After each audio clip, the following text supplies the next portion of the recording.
Hi everybody, today we are going to discuss about the IBS, Irritable Bowel Syndrome। संग्रहणी इसको हिंदी में कहा जाता है। एक्चुअली में क्या होता है, problems arise in large intestine. ये प्रॉब्लम जो है आपका लार्ज इंटेस्टाइन की वजह से अपियर होती है, क्योंकि लार्ज इंटेस्टाइन के अंदर जो है वो आपका लास्ट में जो फूड कंटेंट पहुंचता है उसके अंदर जो वाटर सब्सटेंस वगैरह होता है वो वहां पर, या और दूसरी चीजें जो है जो रिमेनिंग रह जाती है उसके अंदर, वो वहां पर एब्जॉर्ब कर ली जाती है। तो वहां पर अगर कोई डिस्टर्बेंस हो रहा है, कोई इरिटेबिलिटी हो रही है, क्योंकि इरिटेबल के मायने क्या होता है, इरिटेबल के मायने तो चिड़चिड़ाहट। जैसे कोई इंसान होता है, उसे किसी चीज से एलर्जी होती है, उसके सामने कोई बात कहो तो वो देर में चिढ़ जाता है। उसके मूड के ऊपर डिपेंड करता है, कब उसे अच्छी लगे कब खराब लगे, कब अच्छी लगे कब खराब लगे, कब वो चिढ़ जाए। तो बिल्कुल इसी तरह से जो आपका लार्ज इंटेस्टाइन है उसमें भी इसी तरह की एक्टिविटीज जो है वो आपका अपियर हो जाती है। वो कभी खाने को बहुत तेजी के साथ पचा देती है और कभी उसको जो है वो कॉन्स्टिपेट कर देती है, यानी कि पूरी तरह से एब्जॉर्ब नहीं कर पाता है पानी, और पूरी तरह से जो है वो आपका डाइजेस्ट नहीं कर पाता है, या उसको पूरी तरह से डिसॉल्व नहीं कर पाता। तो उसकी वजह से कभी इंसान को दस्त लग जाते हैं और कभी कब्ज होने लगता है, कभी कब्ज कभी दस्त, कभी कब्ज कभी दस्त। तो इस तरह की प्रॉब्लम्स जो है वो अपियर हो जाती है। तो उसी प्रॉब्लम को हम क्या कहते हैं, आईबीएस यानी कि इरिटेबल बाउल सिंड्रोम का नाम देते हैं। मोस्ट कॉमनली देखने में आता है कि ये फीमेल्स के अंदर होती है, मेल में कम होती है, और आफ्टर 40 ईयर्स जो है वो देखने में आता है। लेकिन आज के माहौल में चारों तरफ बड़ी परेशानियां हैं, स्ट्रेस रहता है, तो कम उम्र के बच्चों में भी इस तरह की परेशानी देखने को मिल सकती है। कॉजेज आईबीएस की क्या कॉजेज हो सकते हैं, क्या वजह हो सकती हैं? देखिए, इसका कोई स्पेशल या स्पेसिफिक कॉज तो अननोन है, लेकिन देखने में आता है कि मेंटल स्ट्रेस की वजह से या मेंटल प्रॉब्लम्स की वजह से इसमें इस तरह की परेशानियां जो है वो अपियर हो जाती हैं। क्योंकि जो आपका लार्ज इंटेस्टाइन होता है उसको जो नर्व सप्लाई होती है वो ऑटोनोमिक नर्वस सिस्टम के जरिए खुद ब खुद जो है वो आपका कंट्रोल होती है। तो उसकी वजह से दिमाग को जो है एक इसमें अहम माना गया है कि उसकी वजह से इस तरह की प्रॉब्लम जो है वो हो सकती है। तो इसमें जो है आपका होता क्या है एक्चुअली में, देखिए ये आपका छोटी आंत है, ये पीले कलर की, और ये जो है हरे कलर का, ये बड़ी आंत है। जब हम खाना खाते हैं तो खाना खा के वो डाइजेस्ट होने के लिए आपका स्टोमक से होता हुआ इन छोटी आंत में जाएगा। छोटी आंत में वहां से खून के जरिए जो अच्छी चीजें होंगी वो अब्सॉर्ब कर ली जाएंगी, और जो बाकी वेस्ट प्रोडक्ट होता है वो आगे की तरफ बढ़ जाता है। लेकिन उसमें भी कुछ जो है अच्छी चीजें रह जाती हैं अभी, और कुछ जो है पानी जो है उसके अंदर रह जाता है, जो इस बड़ी आंत के अंदर फिर उनका एब्जॉर्प्शन होता है, जो अच्छी चीजें। बाकी जो रिमेनिंग रह जाता है, वो बाकी जो चीज बच जाती है वो आगे आपका एनस के जरिए बॉडी से बाहर निकाल दी जाती है। तो इसमें आपका जो मूवमेंट जिससे खाना आगे बढ़ता है, वो जो कंटेंट इसके अंदर मौजूद है वो आगे कैसे बढ़ता है, वो बढ़ता है एक मूवमेंट के जरिए, एक हरकत के जरिए आगे बढ़ता है, जिसको हम पेरिस्टाल्टिक मूवमेंट कहते हैं।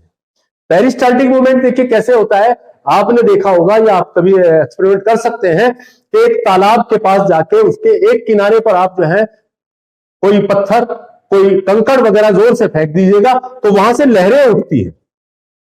किनारे पर अगर आप फेंकेंगे तो लहरें ऐसे आगे की तरफ जाएंगी। तो वो जो लहरें जाती हैं, इस तरह का जो मूवमेंट होता है उसको हम पेरिस्टाल्टिक मूवमेंट कहते हैं। बिल्कुल इसी तरह से इन आंतों के अंदर भी वो मूवमेंट होता है जो खाने को आगे बढ़ाता चला जाता है, यानी कि contraction relaxation, contraction relaxation, contraction relaxation. इस तरह से ये खाना जो है वो आगे की तरफ बढ़ता चला जाता है। तो आंतों में भी इसी तरह से, तो इन आंतों में के अंदर वो जो मूवमेंट होता है वो या तो फास्ट हो जाए या स्लो हो जाए। जो कंट्रोल होता है किसके जरिए, ऑटोनोमिक नर्वस सिस्टम के जरिए। कुदरती तौर पे खुद ब खुद दिमाग जो है उसको कंट्रोल करता है, उन मूवमेंट्स को जो है आपका कंट्रोल करता है। तो जब वो मूवमेंट तेज हो जाते हैं, फास्ट हो जाते हैं, तो इंसान को डायरिया की कंडीशन पैदा हो जाती है, लूज मोशन लगने लगते हैं।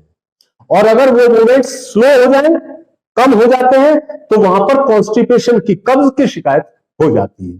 तो ये चीजें जो है अगर कभी कभी देखने में है कि अल्टरनेटिव भी होता है, कभी फास्ट हुआ कभी स्लो हुआ, कभी फास्ट कभी स्लो, यानी कि फास्ट होगा तो दस्त होंगे और कुछ वक्त बाद उसको कब्ज हो जाएगा, फिर थोड़ी देर बाद जो है उसको फिर आपका डायरिया होगा। तो इस तरह की कंडीशंस बार बार जो है वो रिपीटेड होती रहती है। तो ऐसी कंडीशन जो है आपका किसकी वजह से, ऑटोनोमिक नर्वस सिस्टम के इंटेस्टाइन्स को अफेक्ट करने की वजह से, खासतौर से बड़ी आंत को अफेक्ट करने की वजह से इस तरह के फंक्शन जो है वो आपका अपियर होते हैं। कुछ अदर कॉजेज भी है, जैसे आपका विसरल हाइपर सेंसिटिविटी। अभी आपको जैसे मैंने बताया कि आपका ऑटोनोमिक नर्वस सिस्टम के जरिए कंट्रोल होता है, तो हाइपर हो जाते हैं, उसके हाइपर सेंसिटिव उसके अंदर होते आ जाते हैं किसी भी चीज को लेके, तो वो मूवमेंट बढ़ जाते हैं या रिड्यूस हो जाते हैं। दूसरा, मेनली साइकेट्रिक डिसऑर्डर। मैंने अभी बताया कि दिमागी तौर पर जो है इसमें प्रॉब्लम्स जो है वो सोचने की वजह से, स्ट्रेस की वजह से अपियर हो जाती है। नंबर 3, इन सम, कुछ इंसानों के अंदर फूड एलर्जी, यानी कि किसी इंसान को केले से एलर्जी है, किसी इंसान को गोभी से एलर्जी है, किसी इंसान को बादाम अखरोट वगैरह से एलर्जी है। तो ये चीजें जो हैं वो इंसान पचा नहीं पाता है, डाइजेस्ट नहीं कर पाता है, और आगे आपकी आंतें भी उनको बर्दाश्त नहीं कर पाती हो, तो वो आगे जो है इस तरह की कंडीशन जो है पैदा कर सकती है।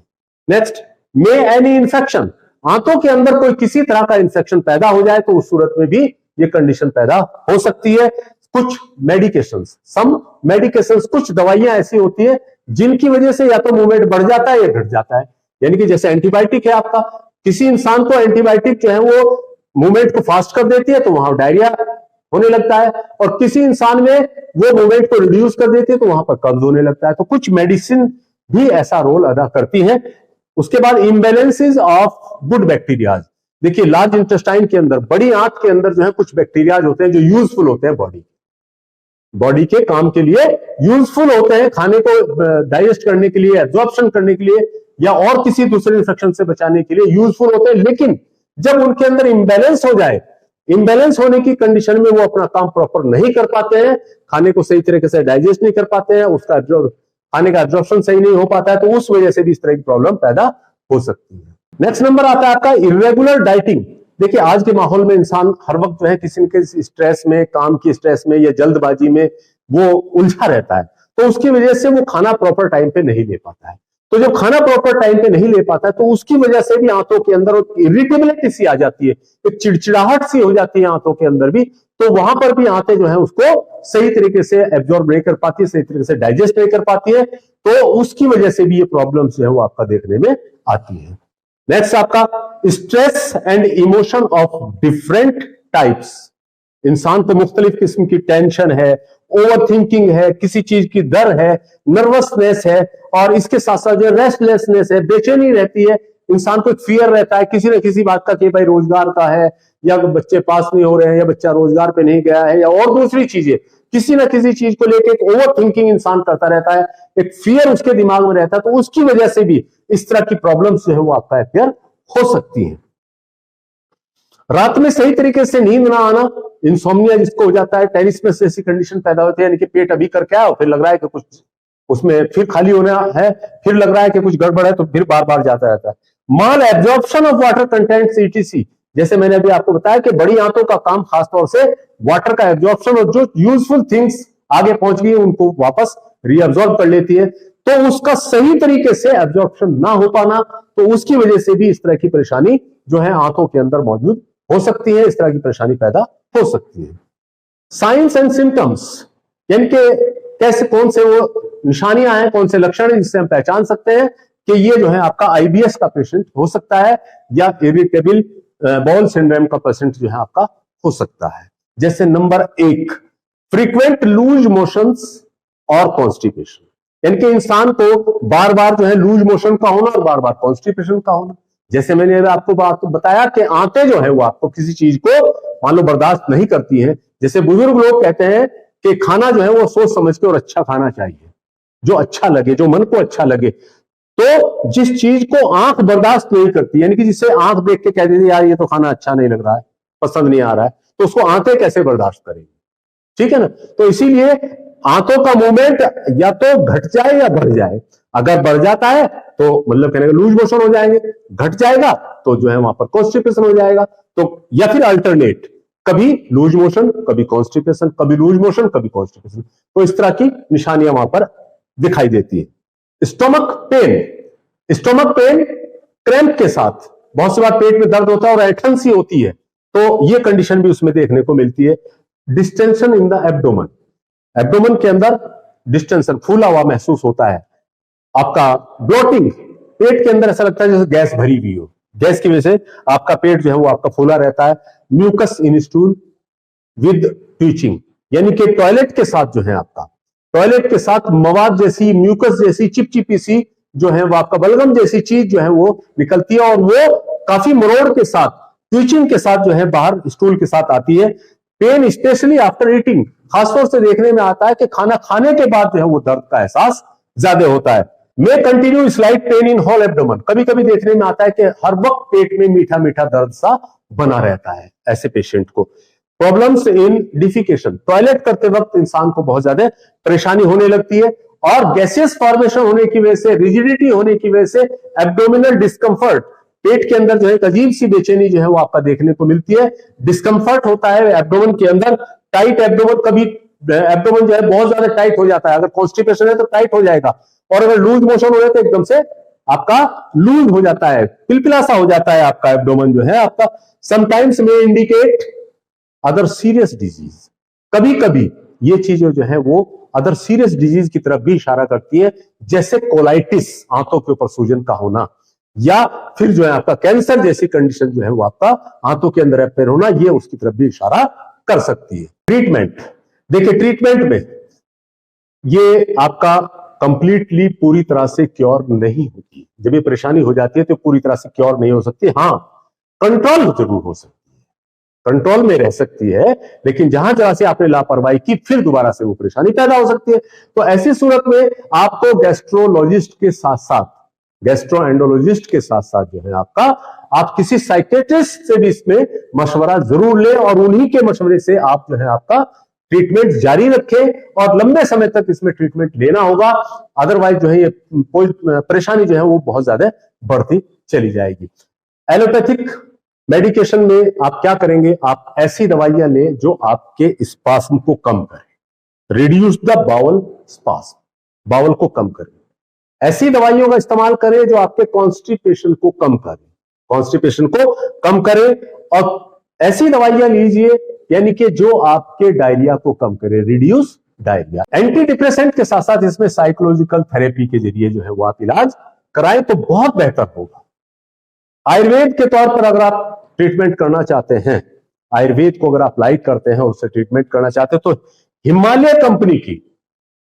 कंपनी की एक टैबलेट आती है डायरेक्स, डायरेक्स नाम से टैबलेट आती है, सिरप फॉर्म में भी आता है, तो उसको आप, टैबलेट है तो आप 2 गोली सुबह 2 गोली शाम उसका इस्तेमाल कर सकते हैं, और सिरप फॉर्म में है तो आपका 2 चम्मच सुबह और 2 चम्मच शाम जो है वो आप इस्तेमाल कर सकते हैं खाना खाने के बाद। उसके साथ साथ एक मेडिसिन और आती है जिसको बेल मेडिसिन कहते हैं, बेल नाम से जो है हिमालय कंपनी की मेडिसिन आती है, जो आंतों की वेलनेस के लिए बहुत अच्छा काम करती है, आंतों की देखभाल जो है बहुत अच्छी तरह से करती है। तो बेल नाम की जो हिमालय कंपनी की मेडिसिन आती है उसका भी आप इस्तेमाल कर सकते हैं। लेकिन अगर आपका गैसियस फॉर्मेशन या कॉन्स्टिपेशन बार बार हो रहा है तो उसके साथ साथ आप हिमालय कंपनी की गैसेक्स टैबलेट आती है, बहुत सिंपल, सारी सब जगह मिल जाएंगी, स्टोर पे मिल जाती है गैसेक्स टैबलेट, उसका भी आप साथ साथ इस्तेमाल कर सकते हैं। यूनानी के तौर पर अगर आप इलाज करना चाहते हैं, अगर आप यूनानी को पसंद करते हैं, तो उसमें यूनानी में बेस्ट मेडिसिन आती है, तो वो आती है आपकी जवारिश मस्तगी। जवारिश मस्तगी 7 ग्राम सुबह और 7 ग्राम शाम को पेशेंट को दीजिए, और इंशाल्लाह बहुत तेजी के साथ जो है उसके अंदर रिलीफ मिलेगा, और बहुत इफेक्टिव मेडिसिन होती है यूनानी की जवारिश मस्तगी। लेकिन यहां ये ध्यान रखिए कि अगर डायबिटिक पेशेंट है तो उसको ये दवाई नहीं देनी है। होम्योपैथिक के तौर पर अगर आप होम्योपैथिक में आप इलाज कराना चाहते हैं, देखिए जैसे मैंने पहले बताया कि कोई स्पेसिफिक ट्रीटमेंट इसके अंदर नहीं है, लेकिन अगर आप लंबे समय तक जो है आप होम्योपैथिक दवाई इस्तेमाल करें, तो एज पर होम्योपैथिक एक्सपर्ट जो है लाइकोपोडियम 200 पोटेंसी की सुबह के वक्त 1 डोज लीजिए, शाम के वक्त नक्सवोमिका 200 की 1 डोज लीजिए, और सल्फर 200 के नाम से, सल्फर 200 के नाम से एक मेडिसिन आती है होम्योपैथिक मेडिसिन, इसको वीकली, हफ्ते में 1 बार जो है आप इस्तेमाल करें। लंबे टाइम तक आप इस्तेमाल करेंगे तो इसमें बहुत ज्यादा जो है आपको रिलीफ मिल जाएगा। अवॉइड क्या करें, देखिए इसमें क्या प्रिकॉशंस लें हम, अगर ऐसी कोई कंडीशन आ रही है तो उसमें हमें क्या क्या प्रिकॉशंस लेनी है।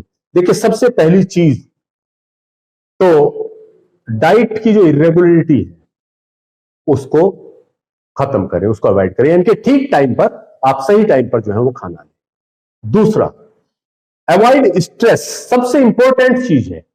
कोई भी स्ट्रेस अगर है, देखिए जो होना है वो तो होगा, आपके स्ट्रेस लेने से वो कम नहीं होगा। तो आप जो है सबसे अहम काम है स्ट्रेस को खत्म करें। तो किसी भी तरह का स्ट्रेस हो उसको खत्म करें।